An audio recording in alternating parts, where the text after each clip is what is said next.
Gang patch ban, which will begin at 12 a.m. tonight. I know a lot of my neighbours will continue this feeling where they know this government they voted for is making measures to allow them to feel safe. Mr. Speaker, thank you very much. The time for this debate has expired.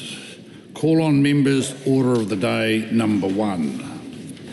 Citizenship, Western Samoa Restoration Amendment Bill, third reading. Tiana Tuiono. Mr. Speaker, I move that the Citizenship Western Samoa Restoration Amendment Bill be now read a third time. Mr. Speaker, what a great day it is to be Pacifica in this Parliament. Actually, it's always a great day to be Pacifica, Mr. Speaker, but let me begin by saying that this is before the Honourable Barbara Edmonds says it, that this is the 682 backing the 685. And let me begin by saying, giving a big kia orana, koutou katoto to all of my Samoan relatives today. And a big ye koko. Mr. Speaker, this bill is about justice, reconciliation and progress for our Samoan communities in Aotearoa. And I hope that the passage of this bill is a milestone in addressing historical injustices, acknowledging intergenerational harm and fostering accountability for past actions such as the Dawn raids. But it's also about community involvement and the broader importance of strengthening relationships between Aotearoa and our Pacific neighbours, while also promoting unity in our pursuit for justice for our communities. Mr. Speaker, this bill is a significant step for Pacifica justice here in Aotearoa and around the Pacific. And I also want to acknowledge the rarity of this bill receiving unanimous political support across the House in the second reading and of course in the committee of the whole House. As we say in politics, it's best not to count your chickens before they're in the umu, but I am confident that there will be enough support, hopefully unanimous support, for this bill to get through its third reading. Mr. Speaker, I want to also emphasise that I didn't know it previously, because this is the only bill that I've ever had pulled out of the biscuit tin, that it's rare for an opposition MP to get a bill this far. So I want to acknowledge the very strong advocacy of the community today. It was your advocacy and your ability to talk right across the political aisle, which is why we have gotten to this point today. So I say a big whawhetai, tele lava to all of you.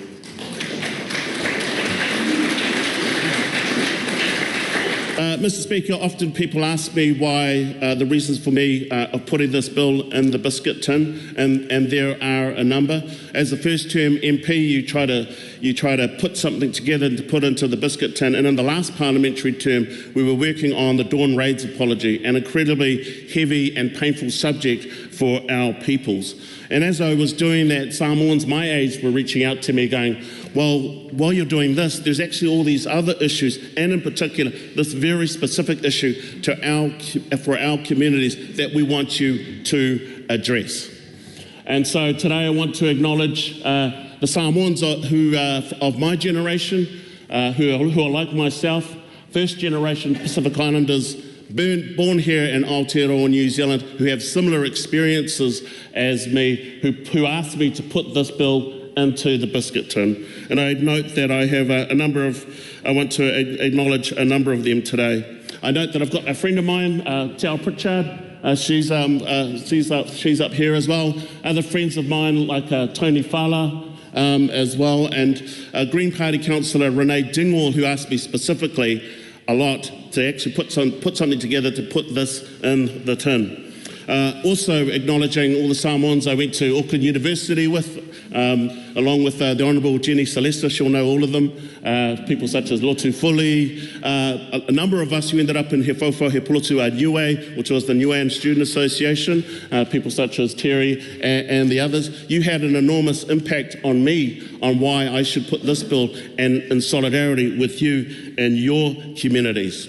But most of all, Mr. Speaker, today I am thinking of my brother, our brother, Whaanana Efesel Collins. This one's for you, Oos. This one's for you. Mr. Speaker, there is a historical context to this bill, and I want to acknowledge Whalemai Lesa, who I think might be in the gallery somewhere today.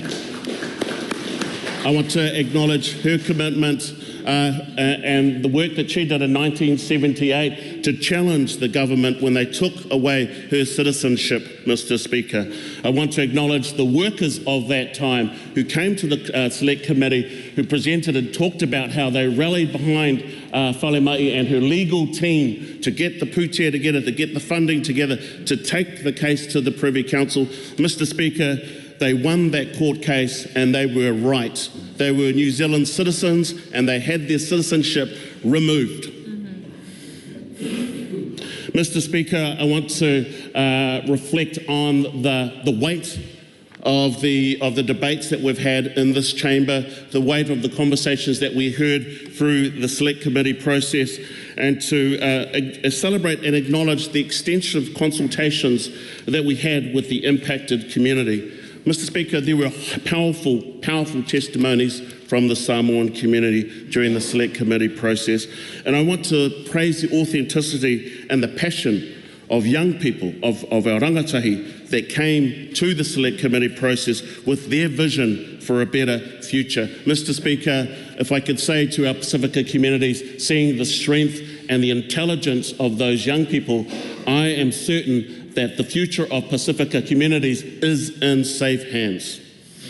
Mr. Speaker, I want to acknowledge the involvement of many of the former MPs, and I acknowledge you, Anai, Arthur Anai, for your steadfast commitment to continue to push on this issue. And I note that there was a 2003 petition which had nearly 100,000 people, and also a demonstration outside the steps of Parliament.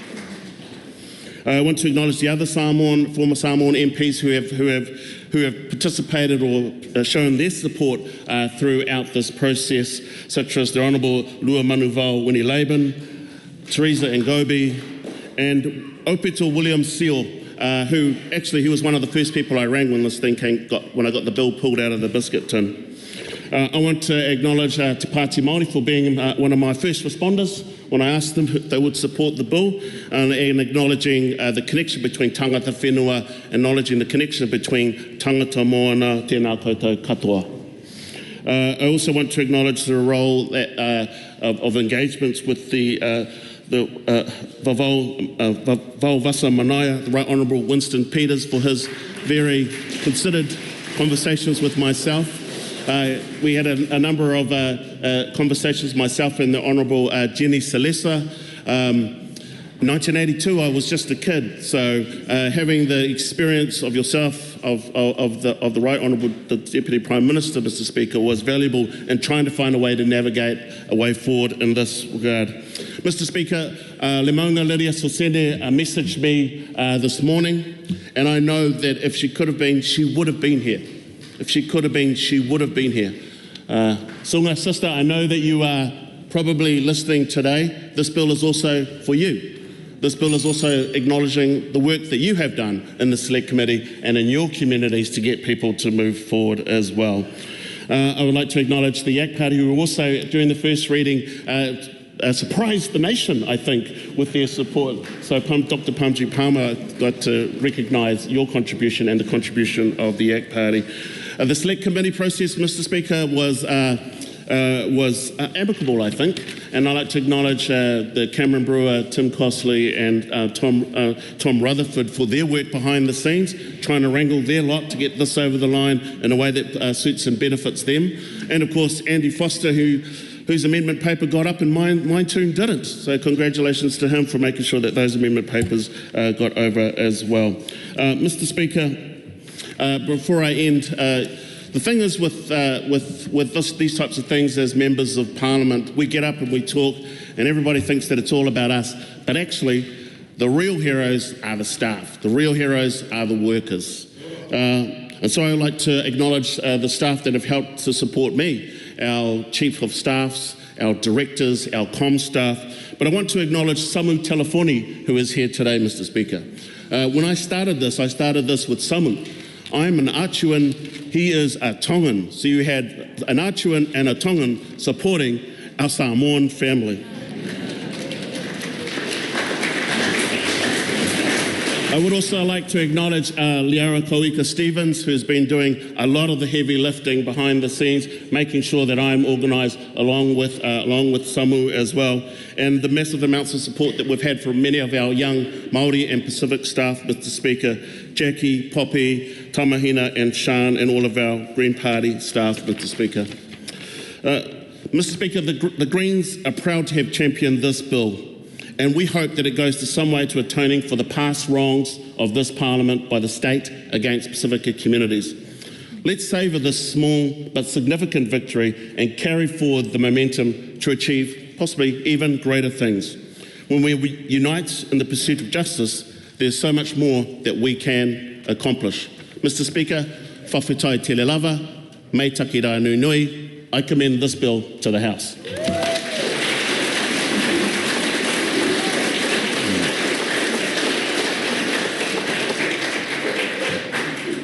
The question is that the motion be agreed. Cameron Brewer. Tūlafono, Mr. Speaker. Distinguished guests, Your Excellency Samoa's High Commissioner to New Zealand, thank you for your submissions. Thank you for your patience. Thank you for your belief in the process, and thank you for your graciousness. The National Party is pleased, very pleased, to support this third reading of the Citizenship Western Samoa Restoration Amendment Bill. We believe we have landed at a good place after a lot of work from a lot of people. The bill will restore New Zealand citizenship to individuals born in Western Samoa between 13 May 1924 and 1 January 1949, yet were not in New Zealand in 1982, whose citizenship was removed with the 1982 Citizenship Western Samoa Act. The House's intention is clear, the Select Committee's intention is clear. We are ring-fencing a cohort of now very special elderly people, possibly up to 3,500 individuals, and only those directly affected will be eligible as of right for citizenship by grant, not their descendants. By ring-fencing, Mr. Speaker, by ring-fencing the eligible 1924 to 48 cohort, we have done something, as I've said before, that no New Zealand Parliament has done in the 42 years since the Privy Council decision. We are acknowledging what many lost today, what many lost when the 1982 Parliament unanimously voted to rule those living in New Zealand at the time citizens, but not those living in Samoa or elsewhere. One historical perspective, Mr. Speaker, that continues to be perpetuated, including in the New Zealand media today, was that it was the Muldoon government alone that overturned the Privy Council's ruling through the 1982 legislation to take away that citizenship. Taking away that citizenship in 1982 was a unanimous decision by this Parliament, with Bill Rowling's Labour Party and Bruce Beethan's Social Credit joining the government of the day to unanimously push through that legislation.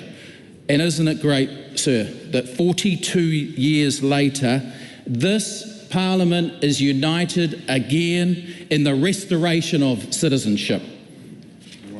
Mr. Speaker, I want to pay tribute to our Prime Minister, the Right Honourable Christopher Luxon, and I also want to pay tribute to the support from senior MPs, their officers, the Honourable Nicola Willis, Shane Retty, Chris Bishop, Erica Stanford, our Department of Internal Affairs spokesperson, Chris Penk, and the Chief of Staff in the Prime Minister's office, Cam Burrows. I also want to acknowledge, Mr. Speaker, the Deputy Prime Minister and Minister of Foreign Affairs, the Right Honourable Winston Peters, and our Minister for Department of Internal Affairs, Brooke Van Velden. Thank you, Mr. Peters, for all the work that you have done and continue to do in the Pacific as part of your Pacific Reset program. Mr. Speaker, by amending, not repealing this legislation, we have avoided violating the 1982 protocol to the treaty, 1962 protocol to the Treaty of Friendship, and potentially straining diplomatic relations with Samoa. With that in mind, and all that work that's been done to get us this far, I want to acknowledge the sponsor, Green MP Te Anau Tuiono, for his work, all his work and leadership and willingness to adapt his original bill to get it over the line before we could arguably lose what is the last chance to make a meaningful acknowledgement to this generation. I want to also thank my government colleagues, National MPs Tim Costley, Tom Rutherford, as well as New Zealand First Andy Foster for their interrogation and hard work over many months to knock this into shape. I want to also acknowledge one of my old bosses, Anai Arthur Anai, for all the work that he's done, the tenacity that he's shown. I remember writing research papers on this for caucus in that back in the late 1990s, and he never let it go. And as I've said before, I turned up to Auckland Council with him and he was still going on about it. And he never let it go. So thank you for all the work you've done, Arthur. I know it's not exactly what you wanted, but it's as good as we could deliver across this House, and you should be very proud. I want to also take this opportunity, Mr. Speaker, to make a public service announcement of some sort with information that I have sought from the Department of Internal Affairs today via the Minister's office to shine some light on how this will work in an operational sense, in a logistical sense. Assuming, Mr. Speaker, that the bill is signed by the Governor-General on Monday, applications for citizenship can be received from Tuesday next week.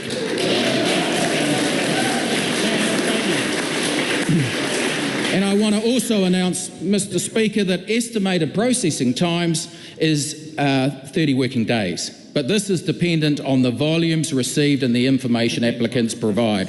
The website, the dedicated web page, Mr. Speaker, will be www.govt.nz/citizenship-Samoa-pre-1949. You'll be able to find it just by going to the GOVT-NZ site. Remember that, the GOVT-NZ site. And that'll go live by Friday, Mr. Speaker. That'll go live by Friday with the application form, information how to apply, and a contact centre live as well.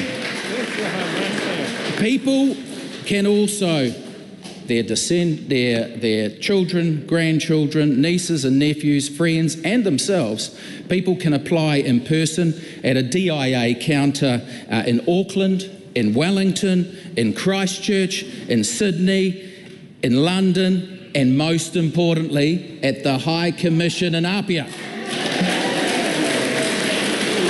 Or by, Mr. Speaker, or by mailing the application form to DIA.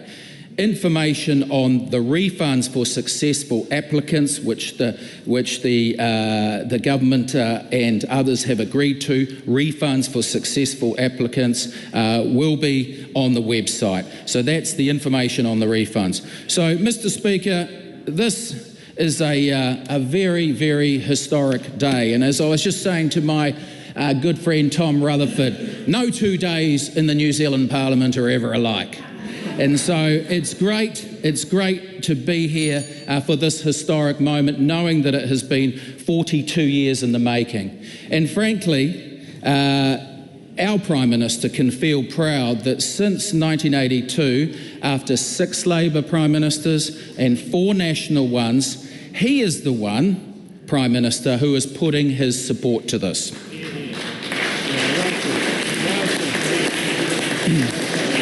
I want to also acknowledge the support and willingness of the National Caucus to back this. That is the front bench and the back bench. Mr. Speaker, 42 years in the making. And it gives me great pleasure to commend to the House the Citizenship Western Samoan Restoration Amendment Bill. Thank you.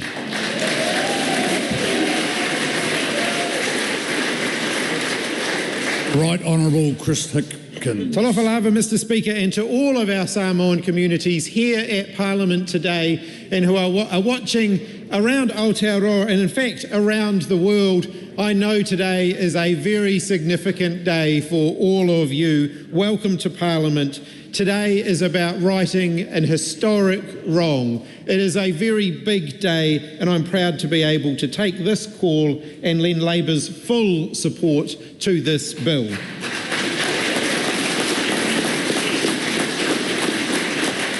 Today is about correcting and finally recognising thousands of Samoan New Zealanders who have always had the right to New Zealand citizenship.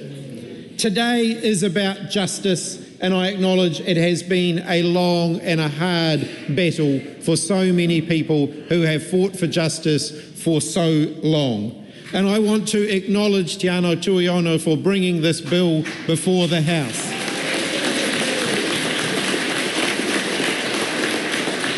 I want to thank him and the Green Party for working constructively with all parties in this House and for working particularly with my Labour colleagues who I'm speaking alongside here today. Thank you for your collaboration in making sure that this bill made it over the line. On issues like this, working together is absolutely the right thing to do, and I'm very proud to stand here today to say Labour has supported this bill at every step of the way.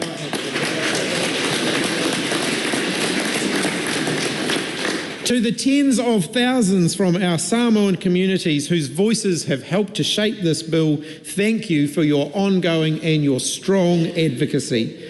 I know there have been a lot of talanoas held throughout the year with the community, and I want to acknowledge that many have shared deeply felt, personal and generational stories of their experiences as a result of that 1982 Act and the history between New Zealand and Samoa, and I want to thank you for sharing those stories.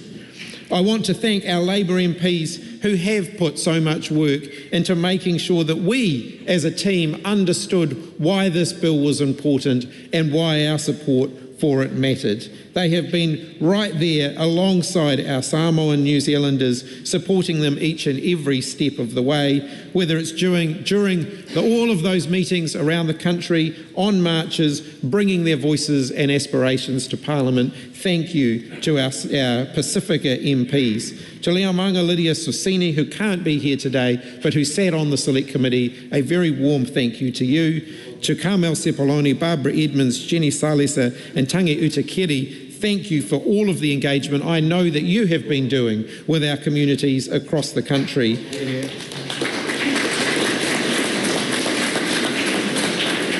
And can I thank Rachel Boyack, who so competently chaired the Select Committee, and to all of the members on the Select Committee for bringing this bill back to the House.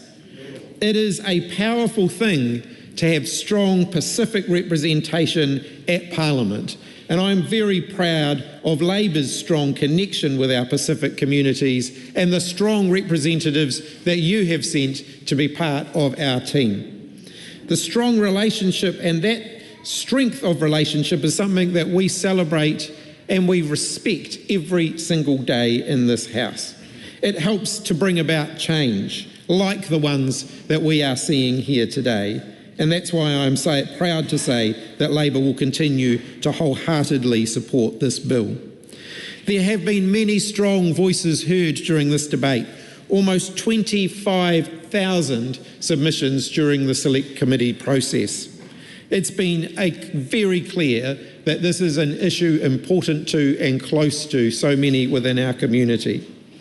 I want to thank one submitter, Whalemai Lesa, who made history by successfully arguing her case to the Privy Council 4 decades ago that she was indeed a New Zealand citizen. Her oral submission, spoken in Samoan, articulated, quote, "The only thing I want is for my people to be able to travel freely without hindrance or legal implications, if only they didn't take away this right from Samoans." We have heard that message. She and many other aunties and uncles have shared similarly heartbreaking experiences of facing deportation when they should have been recognised as citizens. Thank you for sharing your testimony and for continuing to advocate to this day. Although this bill only applies to the elders of the community, and I say elders only in the sense of age, I feel very much encouraged by the staunch voices of young Samoans who have also been pushing for change. To quote one young and bright activist who led a petition in support of this bill, Esme Salesa, who is here,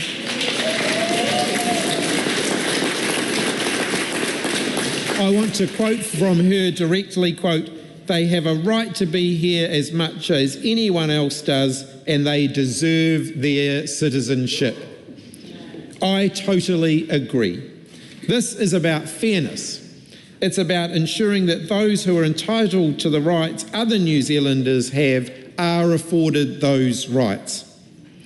Outside of the scope of this bill, during the Select Committee process, we also heard from the community that they want Samoan New Zealand visas to be reviewed. We, as the Labour team, would be supportive of the government exploring those issues to remove and alleviate any potential barriers for Samoan New Zealanders wanting to make coming to New Zealand more accessible for their families.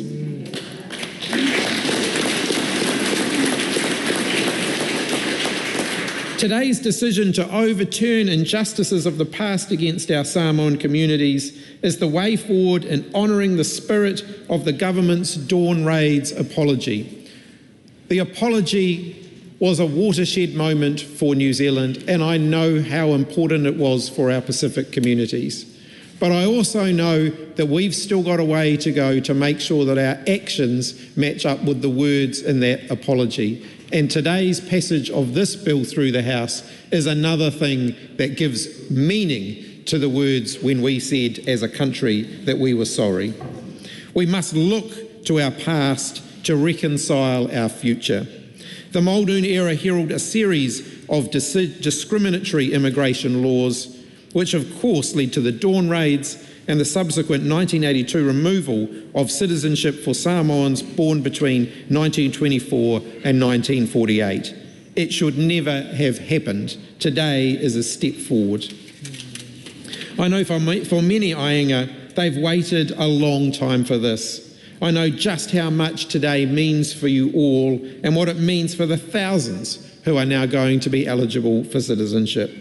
I'm glad through the Select Committee process we were able to achieve something which wasn't achieved at the first reading, the unanimous support of all parties in Parliament for this legislation.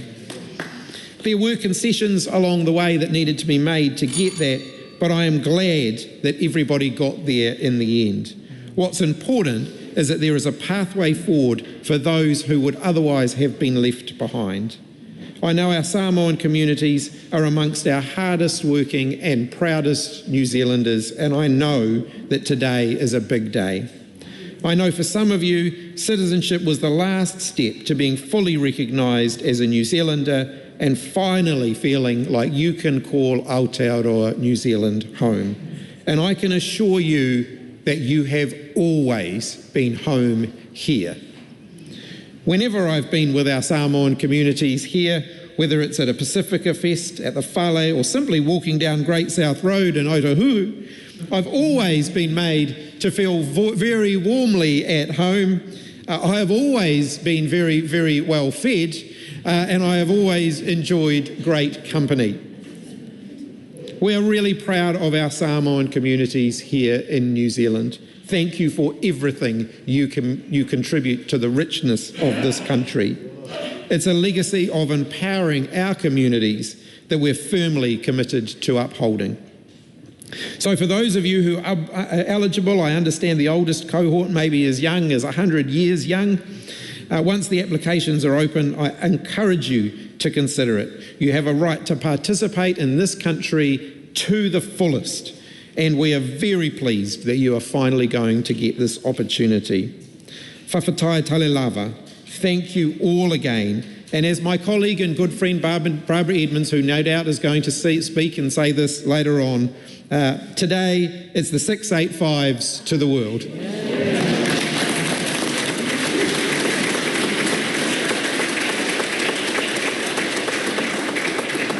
Kamjit Palmer.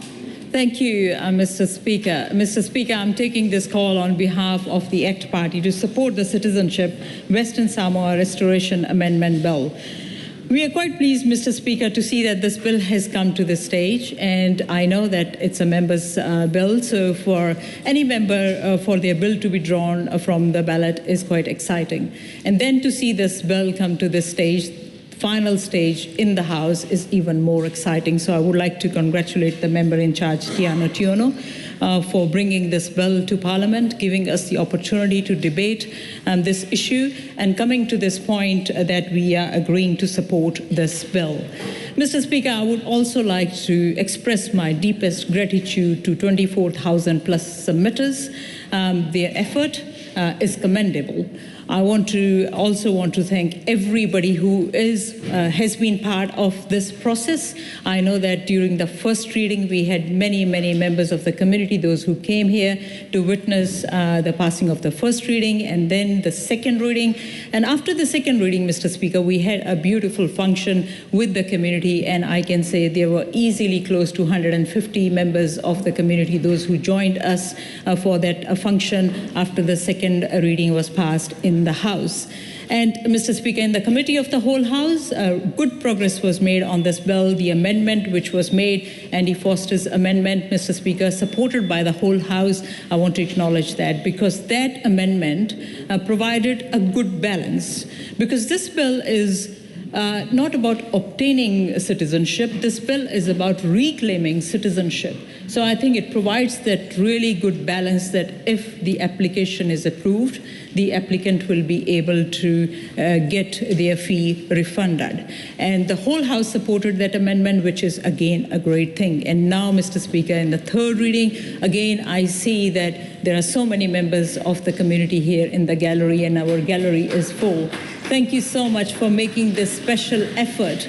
I know it's not easy to come all the way to Parliament, but you have done this because this is so important for you all. And it's great to see that the community is here in person to witness the third reading of this bill. And I want to thank you all for your efforts. Mr. Speaker, just recently in an event, I was talking to an individual, a respectable individual. I guess I can name that individual because that individual's daughter has been already named. The Honourable Jenny Salisa, I was talking to her, and she said that her daughter has been quite instrumental in gathering support for this bill because her granddad was affected by 1982 Act. So there have been so many reasons why people have come forward to support this bill. People really felt strongly about putting their word forward in the Select Committee process. And this has shown that our democratic system works. Because this is not the first time that the issue has come before the House. As the member in charge mentioned before, there was a petition that was in 2003, which had close to 90,000 signatures. And at that point, that issue did not go through. But now this has come in the form of a member's bill, and we are all supporting this bill and really looking forward to seeing that this bill becomes a law. And so to the community, I would say that if you really believe in an issue, do not give up. Do not give up. This is your parliament. Keep bringing that issue again and again. As you have done this time, convinced a member to take up an issue as a member's bill, continue to do that. And I really commend your efforts in doing so. Mr. Speaker, becoming a citizen, as I'm an immigrant, becoming a citizen is not a small thing. And especially becoming a citizen of New Zealand is a matter of pride, is a matter of real privilege. And we know the value of being a New Zealand citizen. So it brings a lot of positives. It brings a lot of obligations, which are all positive again. It brings responsibilities as well, that is our duties towards the royal authority, our duty as New Zealand citizen to make sure we are following all the laws of our country. And Mr. Speaker, these people have been waiting for very, very long time to be citizens of New Zealand, to reclaim their citizenship. So it's not going to be anything new. And today, with the passing of the third reading of this bill, I know that it will invoke a number of emotions, the different kind of emotions amongst community members. There will be people, those who will feel their obligation becoming a New Zealand citizen. And there will be the sense of relief as well, Mr. Speaker, because this has been a long fight. And I want to acknowledge Falama Lisa and everybody who joined in that journey when that journey started, and all the community that is here today to support us debating this bill. This shows, Mr. Speaker, that sometimes the road to justice is not that straightforward. It's not quick. It can be long, it can have some bumps, but, Mr. Speaker, ultimately justice is delivered. As I said in the first reading of the bill, for us, for the ACT Party, it is about fairness, it is about equality, it is about justice. And we really wanted to see this bill going to select committee process, and it did. And I'm really glad to see that so many came forward to speak about this bill and support this bill. I want to acknowledge all my ACT Party colleagues for being so supportive of this bill from the start. I want to especially acknowledge Honourable David Sāmoa and Honourable Brooke Van Velden as the Minister of Internal Affairs. It's really good to see that they have been very, very supportive from day one about this bill. Mr. Speaker, going forward, yes, the process will start very, very soon. After 5 days, all those individuals, those who will be eligible after this bill goes through, will be able to apply to reclaim their citizenship. And it will be, I know, an exciting moment, because I know so many of these individuals already have families here in New Zealand.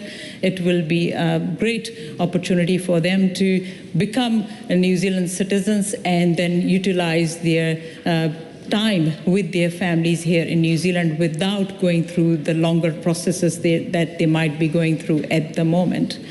Mr. Speaker, community's voice has been heard. And community's voice has been really strong. And I would like to say to the community that keep your voice strong. Continue to advocate for issues that matter. And this is something that is to fix a historical wrong. And thank you for giving us the opportunity to fix this historical wrong. It is because of you coming forward that we have been able to pay attention to this issue and take this issue seriously and bring it to this stage. Mr. Speaker, finally, I also want to say this, that I know that there are so many other community members, those who could not be here today, could not join us during the first reading or the second reading of the bill. I want to acknowledge them as well. And I really, Mr. Speaker, know that the commitment of those who have been part of this fight, those who have been part of this journey, will be honored by the entire community. Mr. Speaker, as an immigrant, I understand the emotions that the community is going through and the emotions that the community will feel applying for citizenship and seeing their family members able to reclaim New Zealand citizenship. Mr. Speaker, going forward, I know that we are quite excited, and we are really looking forward to welcoming those 3,000 plus Kiwi Samoans to New Zealand as they will become Kiwi Samoans after gaining New Zealand citizenship. And I want to congratulate all those individuals, those who will be reclaiming their citizenship. And Mr. Speaker, it's a real pleasure to support this bill and commend this bill to the House. Thank you.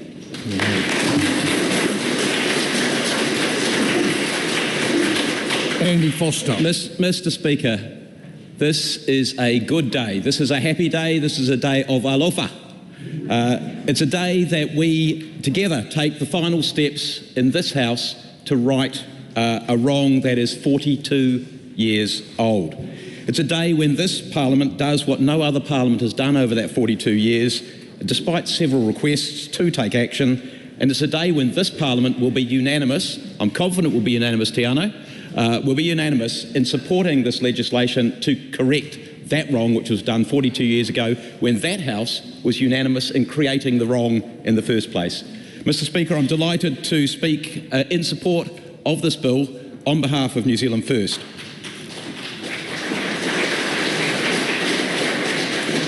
First of all, I just want to make some congratulations. Tiano Tuiono, I want to congratulate you.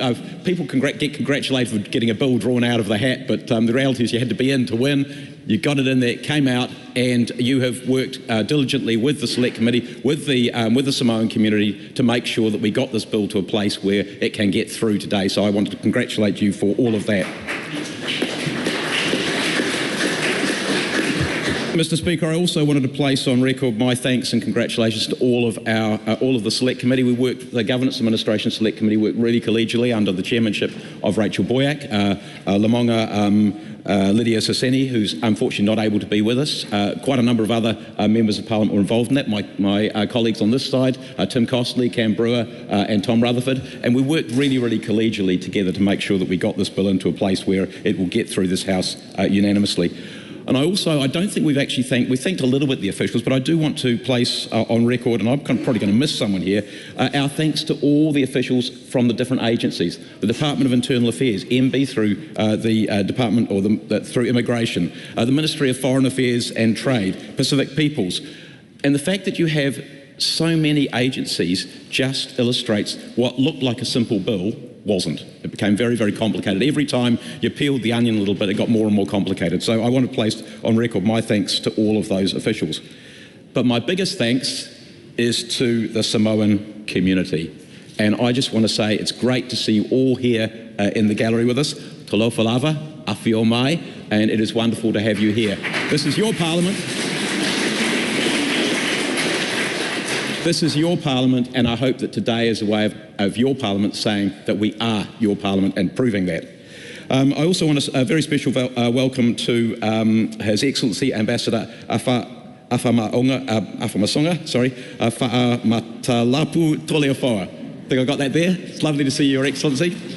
And also to Whalemai Lesa, who I believe is in the room as well. So, and thank you for your courage and what you did all the way back in 1982 and for following through on that, because without that, we would not be here today and we would not be celebrating this day. So thank you. And I'd also like to thank, as others have done, Arthur Anai, who has been absolutely diligent in pushing for this. And as others have said, you haven't quite got everything here, but it's a big step forward. So thank you, Arthur, and thank you for keeping on the case. It's been, as I said, a privilege to be on the Governance and Administration Select Committee to work through this complicated bill. As you've heard, we had in excess of around 25,000 submissions, and actually on top of that, one of those submissions actually represented nearly 6,000 people. So effectively we had 30,000 voices from around New Zealand, but also from Samoa as well, and I think that shows the depth of feeling and the importance of this bill to the Samoan community. And I want to say, we heard you. We heard what you had to say. We heard your stories. We heard your hopes, your dreams. We heard the stories of your fathers, your mothers, your grandfathers, and your grandmothers. We heard clearly the sense of a great injustice having been done in 1982. We heard your passion. We heard about the immense positive difference that you have made as the Samoan community in New Zealand. And I just want to say thank you for telling us your stories. Thank you for your patience. Thank you for your positivity, and thank you for your grace in what you've done. What the bill does, well, first of all, as we know, it gives the right to citizenship for people born in Samoa between 13th of May 1924. And when I wrote down 24, it's like going, oh, that's this year, but no, it wasn't. It was 100 years ago. And 31st of December 1948. It gives the right to apply for New Zealand citizenship and to know that it will be granted. To know that it will be granted. I was pleased that the House unanimously picked up and supported an amendment, which one or two of the other speakers have already mentioned. We deliberately tried to keep the price of application low in the first place, but we decided we would put a price on it simply because otherwise we might have an enormous number of applications which weren't eligible, and the Immigration Service was saying, please God, don't let us get overwhelmed by that. So we put a price on. But to me, the issue there was, why should you have to pay for something which was already yours? So you pay up front, and the amendment which the House unanimously supported, which I thank you all for, from myself and from New Zealand First, was that you will get that money back. So you don't have to pay for what you already had. This bill, soon to be an act, is built on a history, and it's not a history that New Zealand can be very proud of. New Zealand took over Samoa, the great colonial way as things were as those days, from Germany at the beginning of the First World War. New Zealand held Samoa as a protector, as a mandate country, until independence on the 1st of January 1962. There are a whole series of citizenship acts in New Zealand, and it was actually only in 1948 that New Zealanders became New Zealand citizens. Before that, New Zealanders were British citizens. But to me, when you look at that legislation, it's quite clear that people born in Samoa, when Samoa was a protector of New Zealand, were New Zealand citizens. Because if not New Zealand citizens, then what? Because Samoa was not recognised. So what other than being a New Zealand citizen? And that really is at the heart of this case. And that was the heart of Whalemā'ai's Lesser's case. How can I be an overstayer if I'm already a New Zealand citizen? Now, the courts in New Zealand said, no, that can't be right. But the Privy Council said, yeah, that's right. Yes, you are a New Zealand citizen. And then, of course, the government of the day, with the support of the opposition of the day, all the parties of that House said, actually, no, we don't like that, so we're going to remove that. And that is the injustice which we're putting right today. As I said, it's not a history that New Zealand can be proud of. It was negligence, a bit of arrogance probably in there as well, that led to a New Zealand ship docking in Samoa during the influenza, and 1 in 5 of the Samoan population perished as a result. It was probably worse than negligence when New Zealand forces opened fire on a peaceful demonstration in 1929, killing 11 people. And then, of course, I don't know what you could call it other than racism to say that how New Zealand behaved during the Dawn raids. So New Zealand does not have a proud record. And as we went through the process of hearing some of the submissions, I kind of wondered, why is it that you want to be part of New Zealand? So I say sorry on behalf of that, and you've had apologies over time, but New Zealand does not have a proud record in terms of our relationship with Samoa. In terms of the bill, we considered several key issues. First of all, do we agree with the core of the bill? And the answer now unanimously is yes, we do. Secondly, do we repeal the 1982 Act because it's much hated, it's a good symbol to repeal it, or do we amend it? And we decided on majority to amend it. And the reason for that was, apart from MFAT saying to us, please don't repeal it, because there are a whole bunch of things tied up in the Treaty of Friendship. And we've only actually got one Treaty of Friendship with New Zealand, and that is with Samoa, because it will cause ructions in that. But the 1982 Act, of course, also included a faster pathway to citizenship. So if you're in New Zealand, you don't have to wait the 5 years, which other people do. And I remember as the Mayor of Wellington, I always used to ask when citizenship ceremonies, which are a wonderful thing, citizenship ceremonies, how long had people been in New Zealand? Oh, 5 years, 6 years, 7 years, 20 years, 30 years. Samoan people, it's usually, oh yeah, a year, maybe. It was a faster pathway, so we didn't want to get rid of that. We'd have had to rewrite that into some other piece of legislation had we repealed it. But the important thing was, I think, we've got to the right place, is the title of the bill got changed. Changed the title to restoration. Restoration, something that always should have been yours, being restored. And I think that is a really good, positive thing to do. As I said, citizenship will be automatic. You just have to apply. And there's just to finish off with, there's a couple of other things outside the bill, and I was really, really strong on this personally. One of them was we heard a lot of submissions saying we want the ease of being able to move backwards and forwards. Whether we're a citizen, whether this affects us or not, it's the ability to be able to move backwards and forwards for family reasons, for events, whatever it might be, for celebrations. That's really important, and that is one thing that we as a select committee have said to the executive, please can you have a look at that? And we heard the leader of the opposition saying that they would support that as well. And the final one I wanted to say was we also heard a little bit, not a lot, a little bit about superannuation. Normally it takes 10 to 20 years to get superannuation depending on the age, but that is something that New Zealand First will look at very, very thoughtfully, give very careful thought to. So once again, I commend the bill to the House, but this is a special day, it's a happy day, whawhatai lava. Thank you.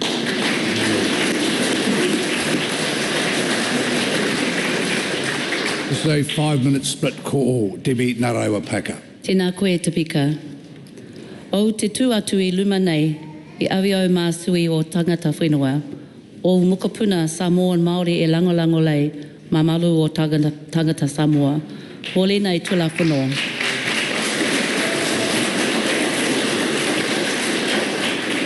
Ia whamanuia atu o mātou tupuna I o outu.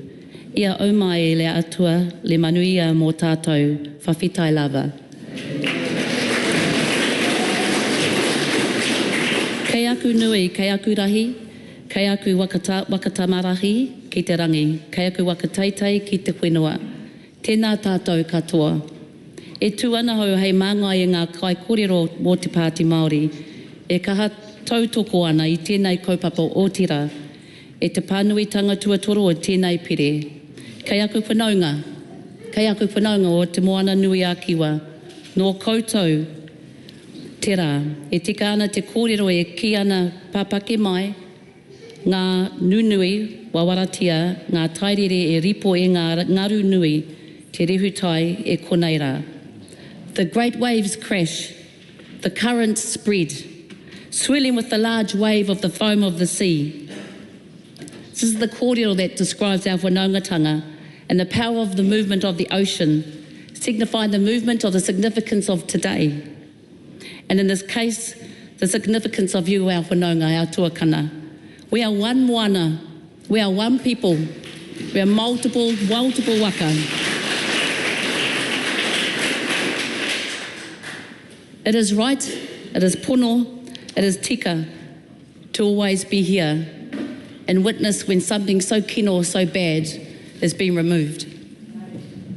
We acknowledge all who had to stand in the face of this harmful racist legislation, and for all our mokopuna today who continue to have to confront the experience of racism, discrimination, for those who don't believe and feel the beauty of our whanaungatanga, of our mokopuna, of our Samoan mokopuna, our Māori mokopuna, our Pacifica mokopuna. It is heartbreaking to know what you had to endure. And we stand in sadness for all of our tupuna who didn't get to experience this today.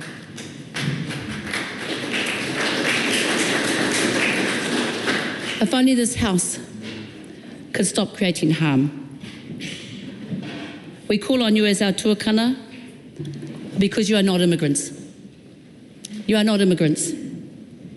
Citizenship is about whanaungatanga and wakapapa. And if we were running our country, the ability to flow with the moana in and out, around and back, would happen as seamlessly as it did in the past. That is what citizenship for us is about. Today, we celebrate what has been achieved and what has been fought for. Huge mihi to you, our brother, Tiano, who had the vision and the boldness and the humility to be able to negotiate this to where it is today.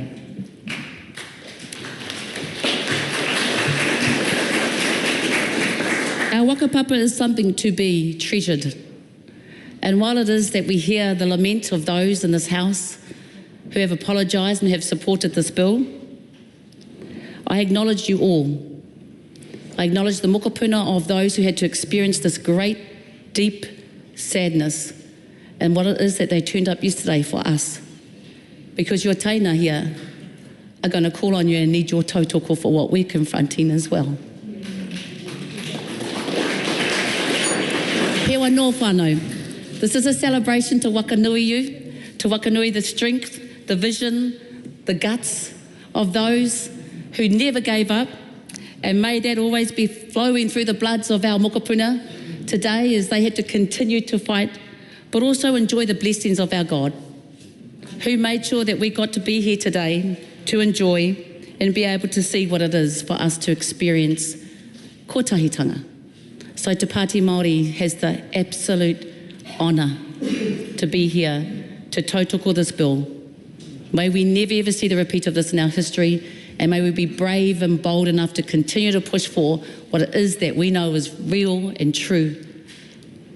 I thank you for the honour of my mokopuna and the most beautiful son-in-law that I could ever have, our manu tai whānau. You have graced us with every strength that we could have, and together we will continue to look at what the waters and the moana brings us. Ngā nō reiri te āhuatanga o tātou tūpuna, ngā mihi aroha ki a koutou katoa.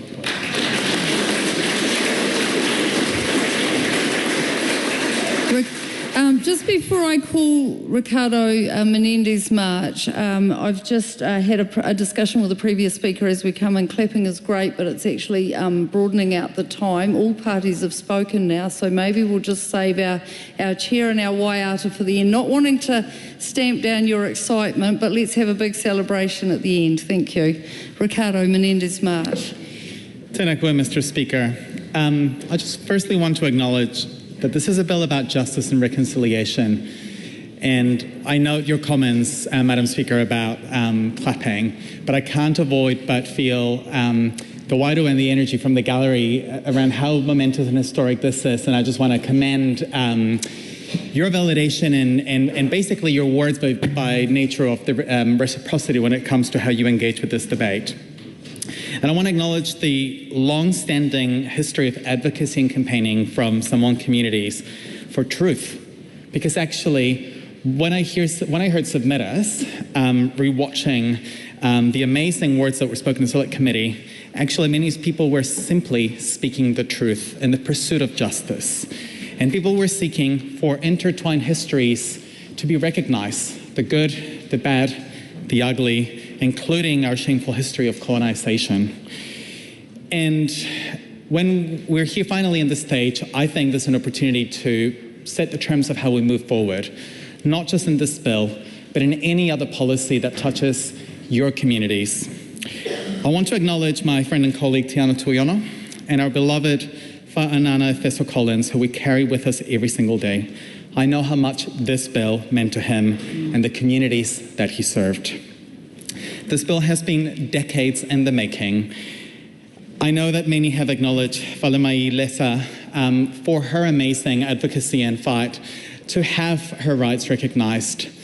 But for any MP who does constituency work, we know that we continue to see members of the Samoan community who have been deemed overstayers and how they have to plead to the system for the connections with Aotearoa to be recognized.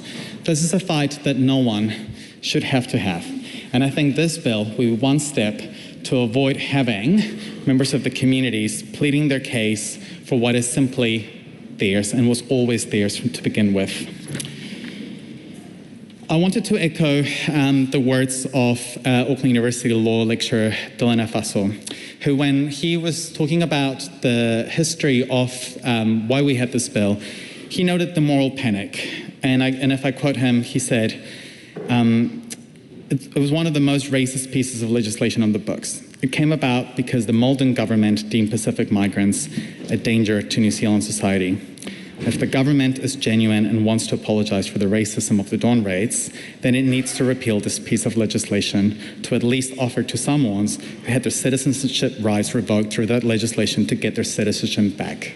And today, I think we're finally getting one step closer to the words that were spoken in the Dawn raids apology by the government, because I think those words needed to be carried by action. And that was actually what the people on that day communicated to politicians. The Green Party fought for justice to be delivered in full. And I want to acknowledge every other political party that worked collaboratively with my colleague Tiana Tuiono to get to a place where the bill could have unanimous support. But I do want to note that submitters ask for descendants to be included. I want to note that submitters ask for the fees to be completely waived, and submitters also pleaded to politicians to look beyond the scope of this bill, to look what justice actually looks like in full.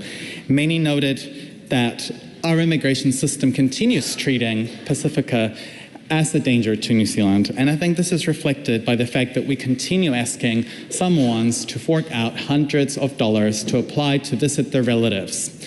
I know submitters asked us to look at the broader immigration settings, and the Greens remain committed for Samoa to be a visa waiver country, for the rights of RSC workers to be improved, for workers to have pathways to residency, and for us to finally put in place an amnesty for so-called overstayers.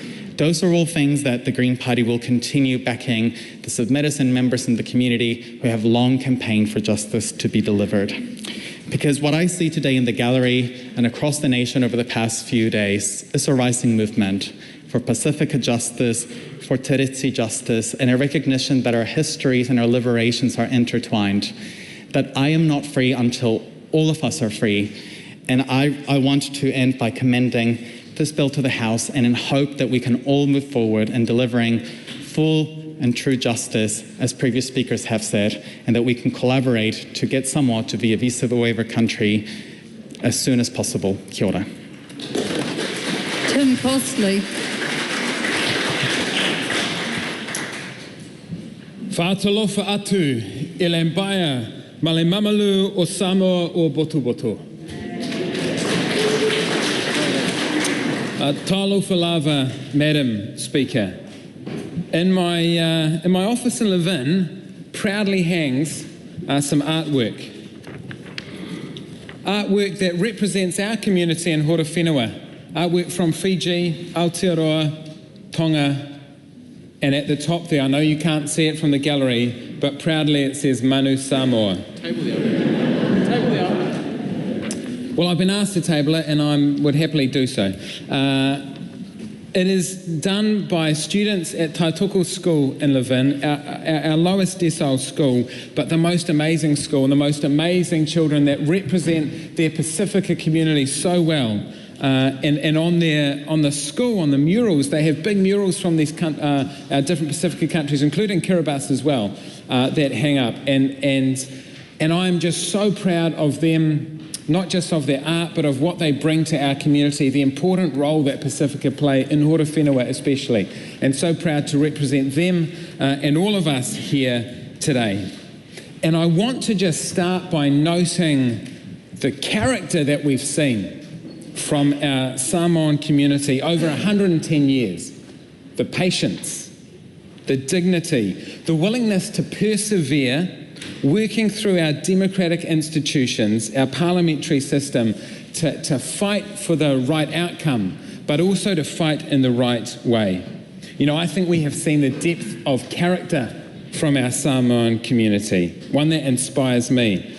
I see it in all our Pacifica communities, but I see it particularly in Horowhenua and Levin, in the Otaki electorate, across New Zealand and of course across the Pacific. And it has been a 110-year journey to get here. Think back to 1914, when the UK asked New Zealand to go to Samoa and take over what was a German colony. No consultation, clearly not with the Germans, but no citizenship promise either. 1924, following on from the Spanish flu, and again, we were told the intent at the time was clearly no citizenship. That is what we are overturning today. We are overturning that much of the 1924 and the clear intent of this bit of legislation. But it goes on, 1946, and the then Labour government made it very clear that the destiny of Samoa was no New Zealand citizenship. And while that legislation that came into force at the start of 1949 holds today, we are changing the bit that leads up to that we can. I have to acknowledge that the fight of Whalemau Elisa. What an honour to have you joining us here today, from 75 through to 82. But even then, after the victory in the Privy Court, the entire Parliament joins to say that there will be no citizenship. 2003, the petitions turned down by the government, no citizenship, even through 2018. And as I heard from Radio Sāmoa in Auckland, the commentary that all the hopes of what might be were not to be. This bill today is so significant. I have to acknowledge Te Ana Tuiono for your work and bringing it where no one else was willing or able to do so, answering the question that many just let go walking by. Now, the number of people impacted today might be small, but the significance is large. The symbolism is huge. It goes where no other country has gone before. All those League of Nations mandated countries, Mesopotamia, now Iraq, no citizenship from the UK, the same for Palestine, Transjordan, now Jordan. No French citizenship for Syria or Lebanon. Nothing from Belgium for Rwanda, Burundi. Think of Tanzania and Cameroon with UK and a small portion of France. Ghana. Australian countries like mandated countries, New Guinea, Papua New Guinea and Nauru. The South Pacific mandate, which no Japanese citizenship. Or Southwest Africa, now Namibia, no South African citizenship. And the same until today was true for Samoa. That is the significance of the day. We're not just going where we have never gone before. We are going where no one, no country, no government, no leader in the world has gone before. And in New Zealand, we weren't willing to go there. Not the reform governments of the 10s and 20s, the Labour of the 30s and 40s, successive Labour and national governments through the last century and the first quarter of this one. Not Massey, not Savage, not Fraser, not Muldoon, Longy, Palmer, Moore, not Clark, not Ardern, and not Hipkins. But Luxon is the first Prime Minister to see this through, and that is significant.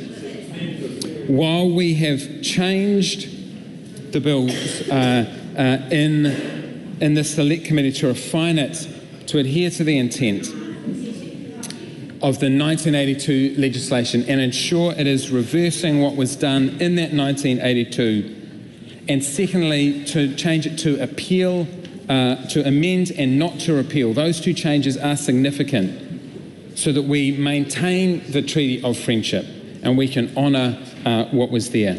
But the most important thing, because this is not, I believe, a victory of MPs, though Mr. Tuiono should take a great deal of credit, but this is a victory of the Samoan people.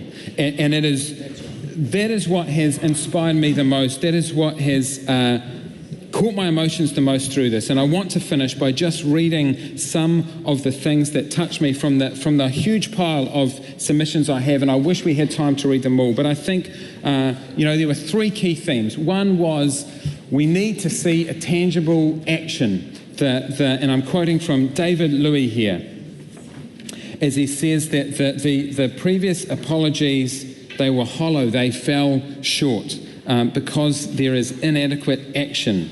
The same was true from Dr. Melanie Anai, as she said, the two governmental apologies do little to dismantle our Pacific memories.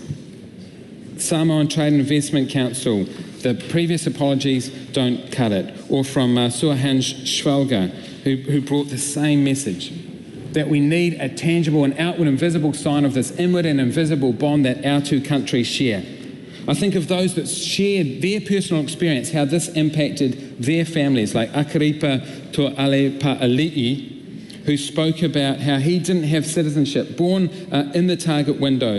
And he says the loss of our New Zealand citizenship has been a source of profound personal and collective grief for many of us. He has to apply for that 3-month visa to come and see his daughter and his grandchildren. Matao Lemeveve shares a similar story. Iromilui Vaulikor, and speaks about this being a blessing. You know, the Samoan people I've seen are a people of great faith, something that inspires me and something I want to share with you, but speaks of the blessings that come from this legislation.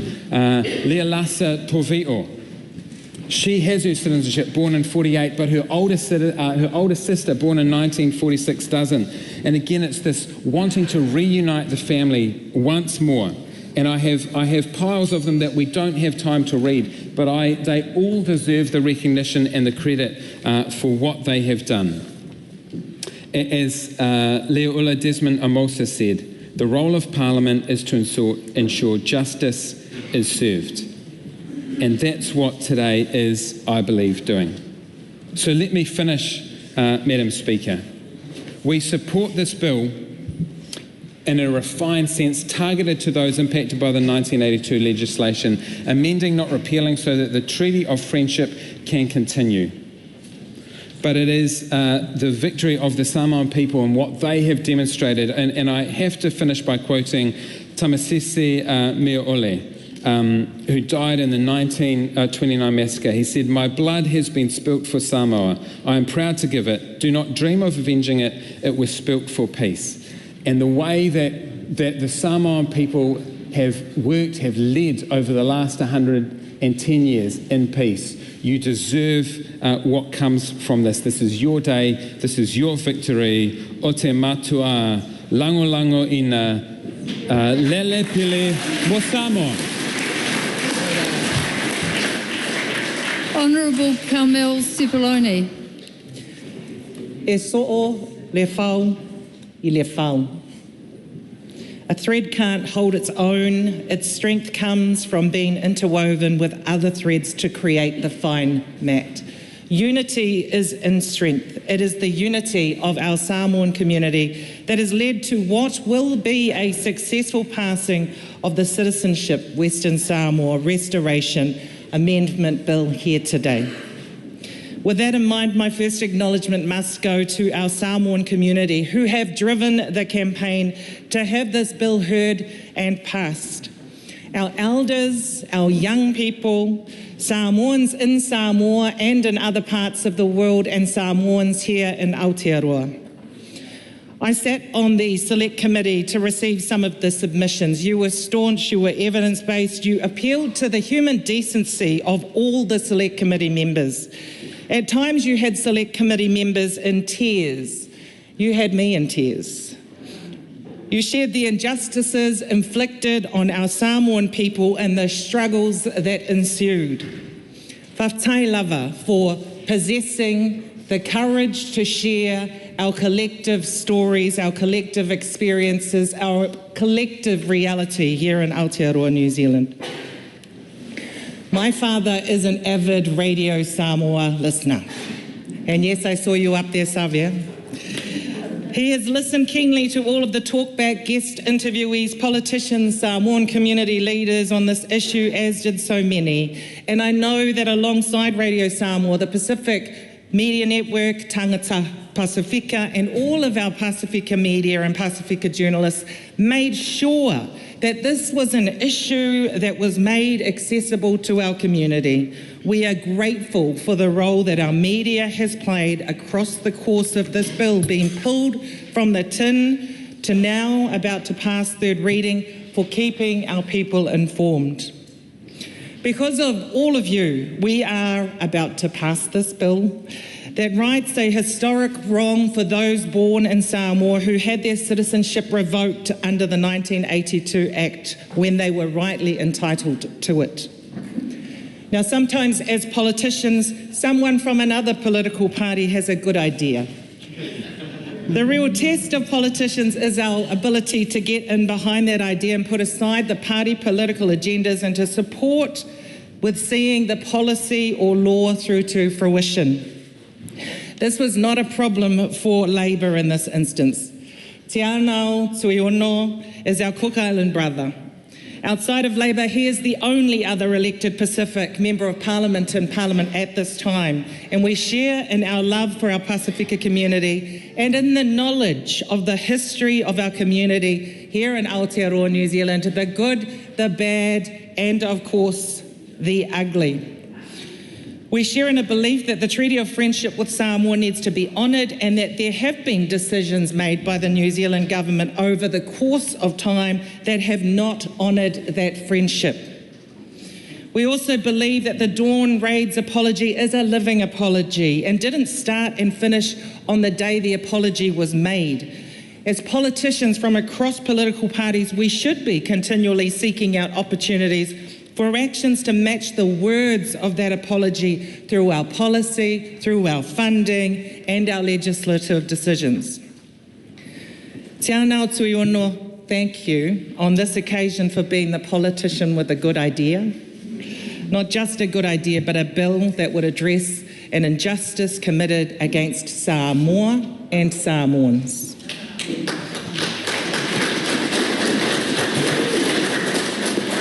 I feel that the substance of the Samoan Citizenship Bill has been adequately traversed by those that have spoken before me, so I'd like to give the gallery and listeners a peek behind the scenes into the politics of this House on the bill. This will also enable me to make some acknowledgements of political parties and politicians, both current and former.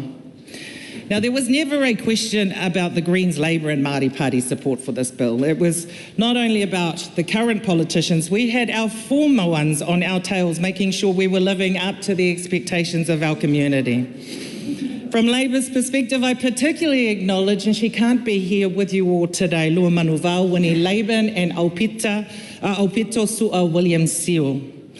They were active proponents for this bill, and all of our other former Labour Pacifica MPs were constantly also checking in on us.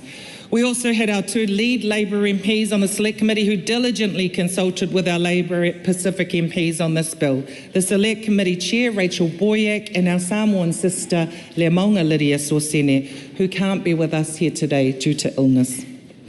Despite our position being clear from the get-go, when I reflect on the journey of this bill, I'm very mindful of the other political parties and their positioning. From the time the bill was drawn, we actually had some faith in the possibility that New Zealand First might support this bill. Although we don't agree with a lot of the New Zealand First policy agenda, the one thing that the Right Honourable Winston has demonstrated over the years is a level of commitment to our Pacific region and a respectful relationship with our Pacifica communities. I will share with you that initially Te Anau Tuiono found him to be quite elusive when trying to lobby him on this issue, but with some tag teaming between himself and Jenny Salesa and lobbying from our strong Pacifica leaders, conversations were able to be had. In true Winston Peters style, the New Zealand First position was held close to their chest until the first reading, but the Right Honourable Winston Peters lived up to what we hoped for. Now, as I said, we don't agree with a lot of New Zealand First policy, but we agree with even less when it comes to the ACT Party. In saying that, there was some hope that they would support this bill. The hope for me sprang from David Seymour participating in the delegation to Samoa in 2022 to commemorate 60 years of the Treaty of Friendship. While on this delegation, David Seymour had the opportunity to feel and experience the hospitality of Samoa and to hear the Samoan Prime Minister and other Samoan leaders speak to the special relationship between New Zealand and Samoa. The Right Honourable Jacinda Ardern gave all members of that delegation the opportunity to participate in high-level conversations with leaders. I often find it difficult to comprehend David Seymour's views on matters, let alone agree with him. But the words he shared, whilst they were insightful and genuine, knowing this, when this bill came up, I knew there was an outside chance he would agree, and he did. Turning to National, I think they underestimated their two coalition partners on this matter. And I will also add, I feel they did themselves a disservice by voting against this bill at first reading. It is disappointing because despite not having any current Pacific representation, National has had Samoan and Cook Island MPs who undoubtedly would have supported this if they were currently in caucus. I acknowledge Arthur Anai in particular as a former National MP who has been one of the most active people promoting this bill. Malo Anai. The redeeming factor for National here is despite opposing the bill at first reading, National was able to listen to the voices of over 24,000 Samoans who submitted on this bill and then work with other political parties to form a consensus. Consensus on this bill.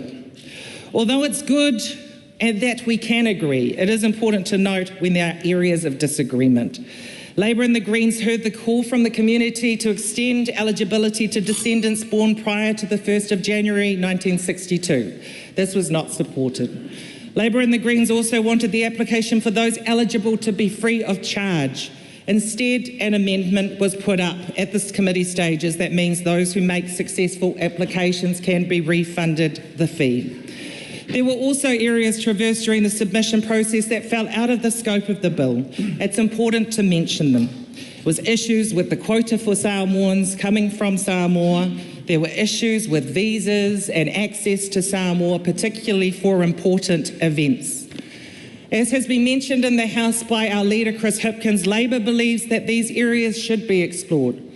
Labor commits to giving consideration to these next steps, but given the reins of power sit squarely with National Actor New Zealand First, we encourage you to keep the pressure on. Make your thoughts and voices heard. Be relentless in your drive to have more change effected that not only honours the Treaty of Friendship, but honours the spirit of the Dawn Raid's apology. I can assure you that Labour, and no doubt the Greens and the Māori Party, will be right beside you. I started with a Samoan saying, so it's only appropriate I end with another. E vave tau nuu le malanga pia tātou alova'a whaatasi. Our destiny is within sight when we paddle our canoe together. Madam Speaker, Labour commends this bill to the House. Tom Rutherford. Madam Speaker, and good afternoon and good evening to all my friends in the public gallery today. I promise you there will be no tears. Today marks the culmination of a journey towards justice as we complete the third reading of the Citizenship Western Samoa Restoration Amendment Bill. This moment carries special significance as we prepare to move from legislative process to practical implementation, from promise to action. To our guests in the gallery and those watching at home, particularly those whose lives were directly impacted by the 1982 Act, your patience and perseverance over 4 decades has brought us to this historic day. Your presence here reminds us that behind every line of legislation, there are real lives, real families, and real stories of resilience. For over 40 years, the Samoan community has lived with the impact of the 1982 Act, an act that stripped citizenship rights from thousands overnight. This wasn't just about legal status. It affected families, careers, and lives. It created a wound in our relationship with Samoa that has taken generations to heal. The stories we heard during Select Committee of families separated, of opportunities lost, of dignity denied, remind us the real human cost of that decision. Each testimony served to strengthen our resolve to ensure this legislation would deliver genuine, practical restoration. The government understands the importance of fostering strong relationships with Pacific nations. We take seriously our responsibility to be a good neighbour and partner. What we achieve today is unprecedented. The first time in history that a trustee-administered country will be given citizenship in this way. No other mandated country has ever taken this step. This makes our actions today not just nationally significant, but internationally groundbreaking. The strength of feeling on this issue was demonstrated by more than 24,000 submissions received by the Select Committee, one of which represented the views of nearly 6,000 people. This extraordinary level of engagement from both here and overseas shows the power of community organisation and the importance of this moment. It speaks to the deep connection between our nations and the urgency of addressing this historical wrong. This parliamentary process has been thorough and considered. At first reading, we debated fundamental questions about scope and implementation. Through Select Committee, we heard powerful testimonies that shaped our understanding and approach. During Committee of the Whole House, we refined and improved the technical aspects, ensuring the legislation would work as intended. Through the Select Committee process, we secured several important amendments that improved the bill's clarity and effectiveness. These include a decision to amend the 1982 legislation rather than repeal it wholesale, providing a clearer, more straightforward way to restore citizenship without breaching the 1962 Treaty of Friendship with Samoa. This careful approach ensures we maintain the important frameworks that have governed our special relationship with Samoa over 6 decades. We also clarified the bill's scope of eligibility to the cohort of approximately 3,500 individuals who were born between 1924 and 1948 and lost their citizenship when this law was changed in 1982. The bill establishes a straightforward application process through the Department of Internal Affairs, with a modest application fee of $177. Importantly, as agreed during the committee stage, this fee will be refunded to successful applicants, a change we made to further reduce barriers to citizenship restoration. This approach ensures accessibility while maintaining the integrity of our citizenship process. Let me be clear about who can apply under the legislation. Those born in Western Samoa between May 13, 1924 and January 1, 1949 who were British subjects by virtue of that birth. Women who became New Zealand citizens in 1949 through marriage to such persons. Descendants of those born in this period who were themselves born before 1949 and were British subjects. And women who became citizens through marriage to those descendants.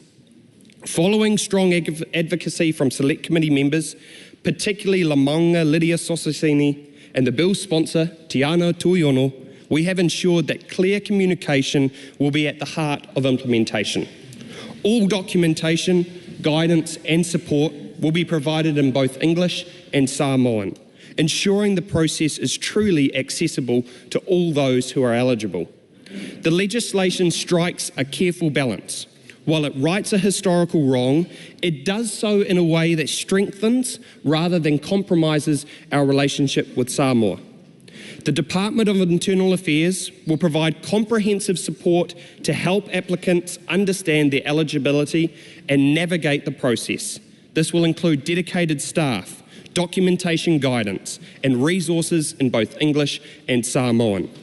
For those who are eligible, the path to reclaiming New Zealand citizenship will be straightforward and supported. Each step of the process has been designed with the applicant in mind, ensuring dignity and respect throughout. Most importantly, today we've demonstrated how Parliament can work together constructively to achieve meaningful change. To the officials who will be tasked with implementing the legislation, your role is vital. Each application you process represents a family's story, a legacy to be restored, a wrong to be righted. The manner of the legislation will rest in how it is brought to life through your work. We trust you to carry out this important task with care and respect it deserves. To our Samoan community, this bill's final form reflects your voices, your stories and your aspirations.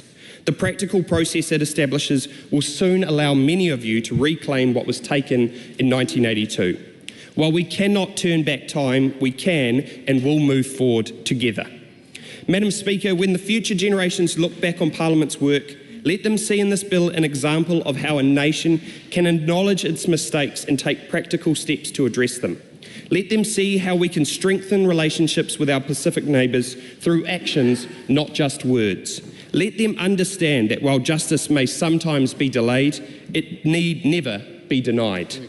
Madam Speaker, I wish I could carry on talking for the rest of my 3-minute contribution, but I want to make sure we get to the vote before the dinner break, all right? So today, we don't just pass a law, we open a door that was closed 42 years ago. We extend a hand of justice to those who have waited too long, and we strengthen the bonds between New Zealand and Samoa for generations to come. Wha whiatai tale lava. I commend this bill to the House. The next call is a split call. I call Barbara Edmonds. Tatolu mai, tatolu mai. Tatolu mai, tatolu mai. Lua pati mo Samoa. Samoa. Let's do it one more time. Lua pati mo Samoa. Samoa. Just wanted to make sure, Lo'awhionga Whetalai, that we had the Samoans still in the House today. Much history has been traversed as this bill has progressed through our Parliament. Our Samoan history with the New Zealand administration, from the ship, the Talloon and the influenza pandemic to the Dawn Raid's apology. Today, Madam Speaker, is a joyful and historic day for our Samoan community. Again, representatives of our Samoan community are here in Parliament to ensure, like any auntie or uncle would, that we, the members of this House, hold true to our word and support this last reading. There is nothing like the stare of repercussions by a Samoan auntie or uncle to ensure we comply. Let that be a lesson for us all. In the same spirit that yesterday's hikoi was conducted, a kaupapa of Rangimarie under the cloak of aroha, peace and honour, we see what is possible when people come together for a right and just cause. It gave me such heart when I saw the Samoan flags and the flags of our Pacific nations side by side with tangata whenua over the last week. My ask is that we continue as tangata moana to stand in solidarity with our taina who are feeling the weight of decisions being made without them, much like why we are here today. Much deserved thanks has been given to our brother Te Ana Tūlafono for his shepherding of this bill. If he didn't before, I'm sure he knows fully well now that us Samoans are a complex yet organised people with many, many views as to the right way of doing things. But we stand wholeheartedly behind him. Our thanks to you for taking this forward. We also remember at this time our good friend Whaanana Efeso Collins and his wife Fia and his beautiful girls who would have been proud of the impact he continues to make here. Much thanks has been given today. I echo those sentiments to all those that have been named. But one group I wanted to focus my particular thanks to today as we conclude this historic day are the hundreds of the cleaners, the kitchen hands, the supermarket workers in our Samoan community in the 1970s and 1980s who organised to raise the funds for the Privy Council case taken by Whalemai Lesa, who tested the law, succeeded and ultimately has paved the path to where we are today.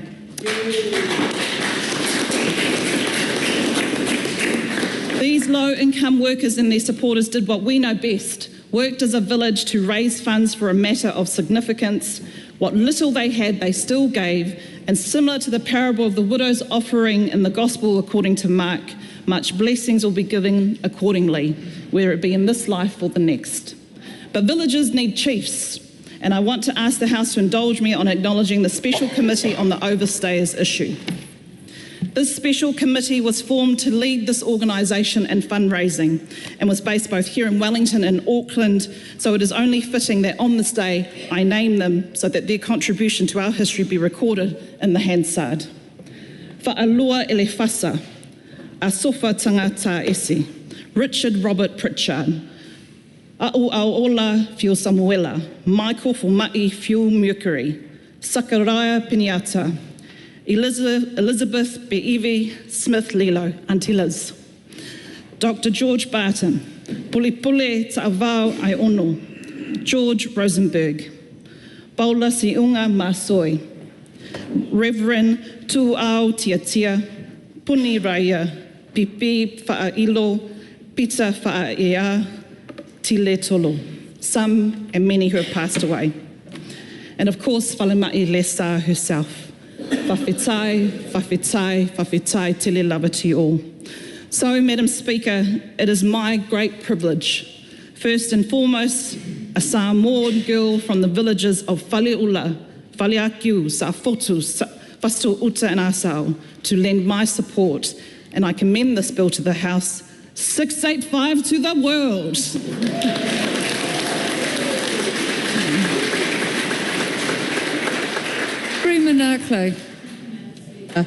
Malole soifua, one and all. It really is a pleasure to arise on this extremely profound and special occasion. And I must begin by saying that I did not have the pleasure of being on the select committee that helped shepherd this bill to this stage with Te Anu Tūlafono. But it is a privilege to stand here today. And if you don't mind, I'm only going to take a couple of minutes because I'm aware that many of you need to travel home, hopefully to Takanini. and beyond. But I will say that it's an important bill that was drawn from the ballot on the 3rd of August 2023. And what I've been reflecting on is how interesting the dynamics of this is, that something so deep, so impactful was drawn out of a ballot. And I guess we can reflect on that as we continue with our journeys in this Parliament, in this great House.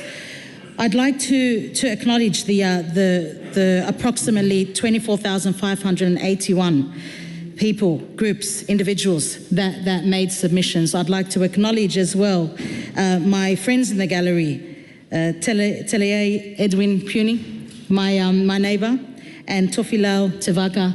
I saw you both for the first time given a deputation at Manarewa Local Board, and I realise you're absolutely movers and shakers, so thank you for all the contribution you've done as well.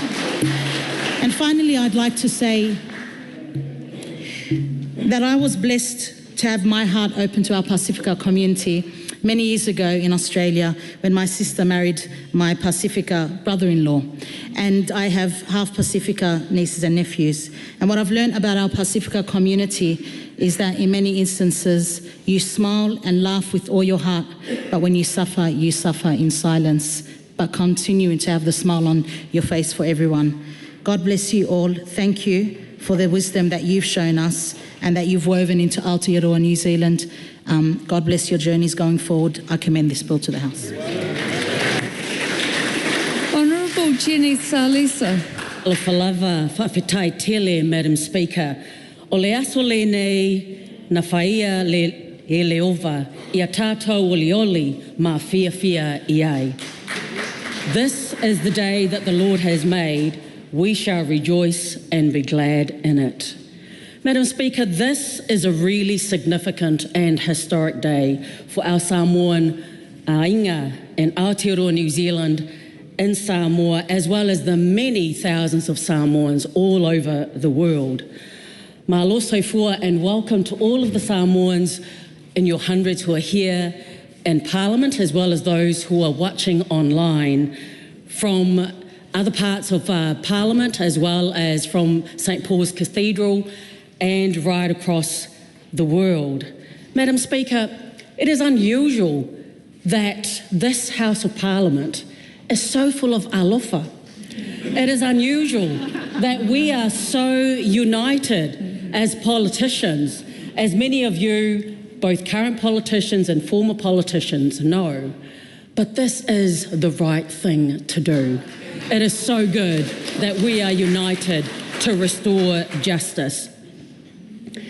Tens of thousands of Samoans have been affected by the Citizenship Western Samoa Act, which was passed in this Parliament in 1982.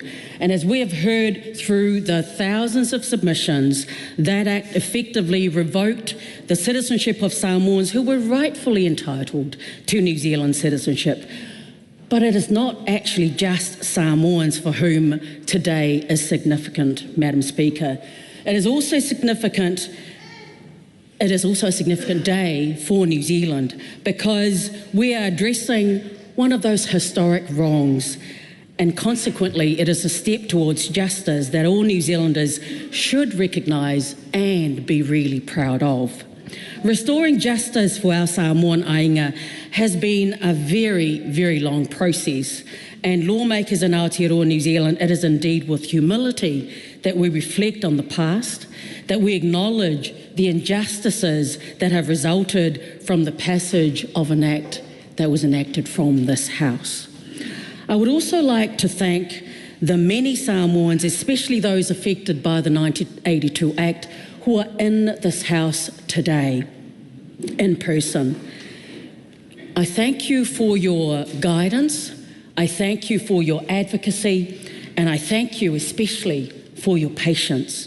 Whawhetai tele lava to all of you, nearly 25,000 people who made submissions on this bill. And I would also like to especially acknowledge my friend and colleague Te Anau Tuiono. We were at law school together, Madam Speaker, so I've known him for many decades. I won't say exactly how long. Mei taki mā ata, ngā mihi nui, te anau, for all of your hard work, as well as all of your patience in shepherding and guiding this legislation through, and for all of the hard work, not only in making sure that all of the parties in this House agree, but actually ensuring that our communities, because there are many voices in our Samoan community, making sure that all of those voices are actually reflected in the final bill that we have in front of us. And like you, te anau, I would also like to acknowledge our friend and colleague, Whanana Fisa Collins. Today, if he was here, he would have been so proud. He would have made a speech that would have made all of us laugh and all of us cry too. And I acknowledge him. I would also like to acknowledge Fale Ma'ilisa for your work and your resilience. Acknowledge you and your legal team and all of the people that my colleague, the Honourable Barbara Edmonds, said all their names before.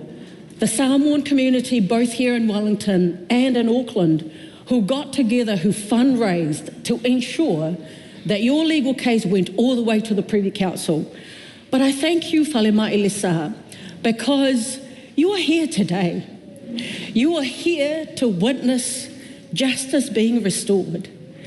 I thank you also for coming to the Select Committee, and I was one of the privileged MPs that sat in that Select Committee.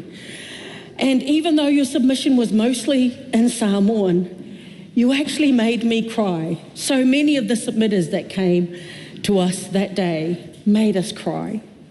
Thank you for never giving up. Today is about acknowledging the many tens of thousands of Samoans whose citizenship was revoked and disavowed in 1982. But I want to remember, Madam Speaker, some of those Samoans are here today and watching online. However, the sadness of today is that this redress has taken over 40 years, and that most of the Samoans that were affected by the 1982 Act have since passed away. They have not lived to see this moment. Today we remember all of them. This issue, Madam Speaker, is personal to me and my family, and to many thousands of constituents in my own electorate in Paemio or Tahuhu. Nearly 50% of my electorate are Pacific people. Many of them are Samoans and Tongans. My father-in-law is one of those people affected. Tusani le whaiao Yeremia Salisa. And I mention him today because of his deep connection, not only with our family, but I mention him because we have so many fathers, fathers-in-laws, grandfathers, mothers, aunties and uncles, all of our ainga who are not here to see this justice. We remember all of you. These acts of memory are absolutely vital to us to keep us at our best and to ensure that we remain the best nation we can be. As we saw yesterday, under the leadership of Te Pāti Māori, New Zealand continues to wrestle with its colonial past, and it is important that today we remember Samoa's part of New Zealand's colonial history, which is so often forgotten and overlooked. We will only move forward together if we face our past honestly and with integrity. As the great Samoan writer Maua Laivao Albert Wendt put in, I quote, "We are what we remember," end quote. And today we remember those deep connections that bind Samoa and Aotearoa New Zealand together. Our roots are deep, but our past is not easy, and parts of it are confronting. In 1914, New Zealand established a military occupation on behalf of the Great Britain to take possession of Samoa from Germany. In 1920, this colonial role was affirmed by the League of Nations as the administrator of Samoa. Samoan people had no say in those decisions, no votes. They were not consulted. This was true of the entire period of New Zealand's rule. New Zealand's role as colonial administrator continued right up until 1962. There were many difficult times for Samoans during this period. The colonial period in Samoa was not to New Zealand's credit. The Samoan resistance movement, the Mau, struggled against New Zealand rule for decades. Their vision for Samoa was Samoa, more Samoa, Samoa for Samoans. I would like also to acknowledge Arthur Anai and the Mau movement group, Tawhilau Nina Kiriwhi Alai, and many others, as well as Le Maunga Lydia Sosena, who had a lot to do with this bill in the Select Committee. And I also would like to especially acknowledge, similar to Te Anau, Right Honourable Winston Peters and New Zealand First, because the two of us tag-teamed New Zealand First to ensure that we actually got their support right through to third reading. Because you see, Madam Speaker, we were united in opposition, so we only needed one party from the coalition of the government, and that was our hope, was New Zealand First. I do want to thank Dr. Parmjit Pamar and the ACT Party as well. Those of us who were here during that first reading, as soon as Dr. Parmjit Pamar said that ACT Party supports this bill, there were so many of us who were yahooing because we knew that this bill would get to Select Committee. And last but not least, I would like to acknowledge my National Party colleagues, Cameron Brewer and all of the members in the Select Committee, and the National Party for supporting this bill. It is wonderful that it is a bill that is unanimously supported, because it is the right thing for all of us to support it unanimously in restoring justice for our Samoan people. I would like to thank all of our Samoan people, especially those affected by this act, for your advocacy, your guidance and your patience. Whawhetai tele lava to all of you who submitted and made this bill become law. Whawhetai tele lava. Manuia le aso.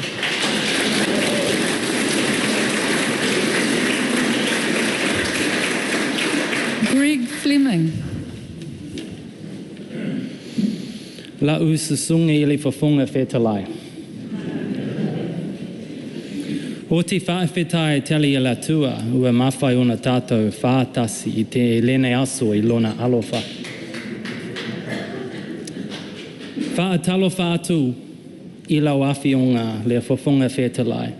Susunga i le awhionga i la palamia malau kapineta, whaapia sui uma o le whono a le palemene o New Zealand.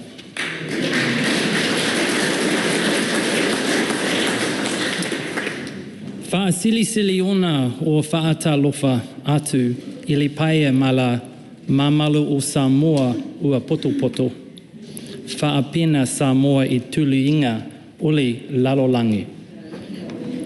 O upu ale whai Salomo, e whaasanga ai o mata i maunga. E umai ai lo'u whe so ane. O lo'u whe so ane e mai i a leova lea o la nā whaia le langi atua mā le lalolangi.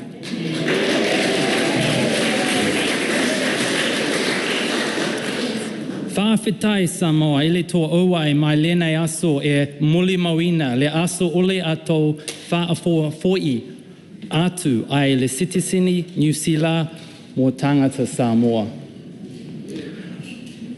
I love Wednesdays.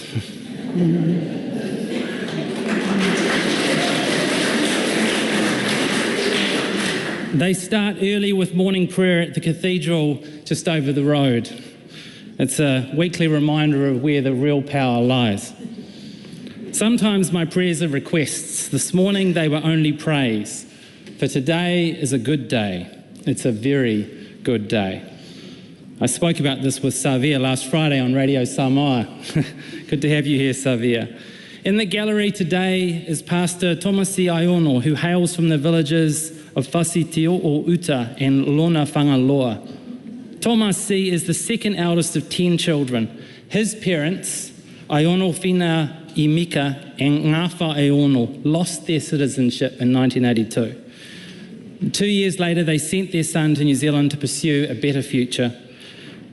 Tomasi found a job, worked incredibly hard, and over the next 6 years was able to bring both his parents and siblings to New Zealand. He and his family planted a church in Ellerslie. They adopted and cared for many children and have blessed and continue to do so thousands of New Zealanders. Tomasi's wife, Ioka Aiono, is also here today. She hails from the village of Saliapanga.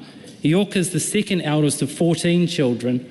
I thought we'd done all right with 5. She came to New Zealand in 1987 with the hope of bringing her parents, Uialatia and Faliosina Fauena, to New Zealand. She was never able to. Ioka, I'm sorry. But I know you have aunties and uncles who have lived to see their citizenship now restored. This is a good day. Tomasi and Ioka's daughter is my friend and colleague, Margaret Epati. Along with Shani Hatatio, we have the privilege and delight of together serving the people of Maungakiakia. Last Thursday after work, Margaret went to buy a dress, but the shop was closed, so she drove outside the electorate all the way to Ormiston Mall. She really wanted that dress. There she was approached by a distressed lady who asked if she spoke Samoan and could she help as her EFTPOS card had just failed at the supermarket and she was out of petrol to get home. As Margaret sorted those things, she asked her story. Losa Liota came to New Zealand just 2 years ago with her 4 children, but sadly not her husband. He was killed in a car accident in Sāmoa just after they qualified for New Zealand through the quota. And so a few weeks ago, Losa brought her mother to New Zealand. Alofa Toma is currently here on a 3-month visa and Losa is desperate for her to stay, as there is no one back home in Samoa to look after her and she needs her mum. Losa applied for a further visa for her mother, but at her advanced age there was no chance. At that point, Margaret asked what year her mother happened to be born. And Losa replied that Alofa was born on the 17th of September 1940. So Margaret told Losa about this bill, which she had not heard of, and to make sure that they listen to this third reading now, because when this bill passes in a few minutes and she submits her application on Monday, her mother Alofa will again be a citizen of New Zealand. This is a good day. Aole uma lau tota langa, oti tō whawhetai atu Samoa. O te whamanuia atu Samoa, I o tangata anuu, e tusu malau sa I linga malo. Whawhetai ilo, tō lango, malo si ina I a manuia le nei pili. A lia ua tali le atua.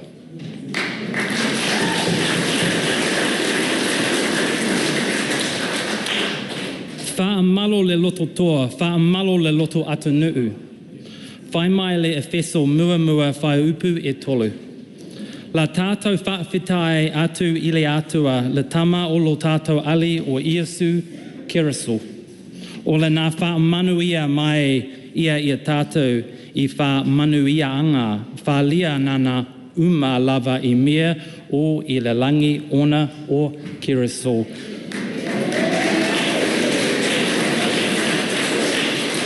Whaamanuia le atua, 685 to the world.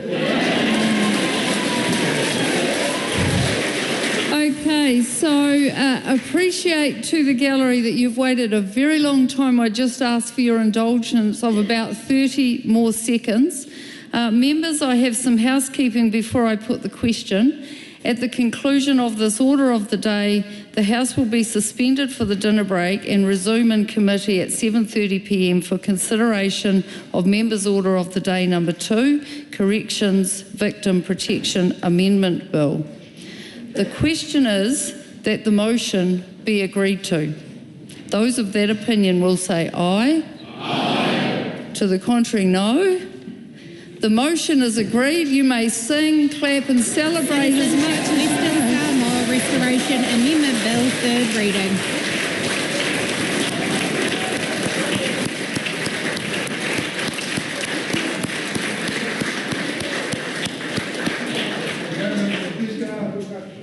Since we have been given permission to sing one more song. You have? To compliment, because today, this is the day that the Lord has made. There's not only choice and be glad in it.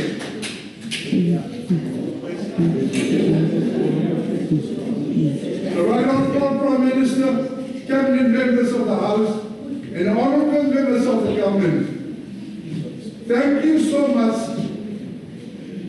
Our prayers are answered.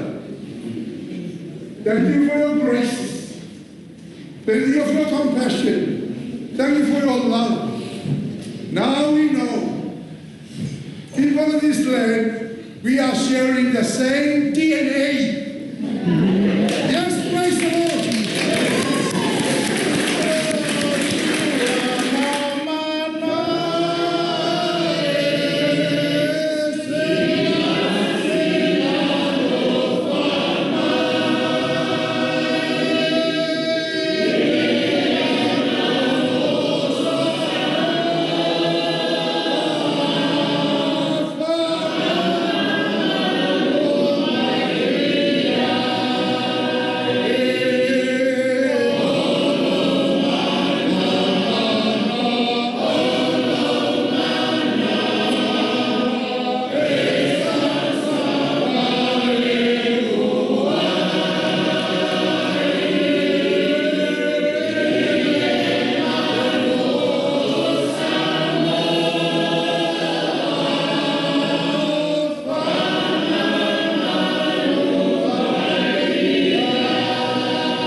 And the Holy Spirit. Amen.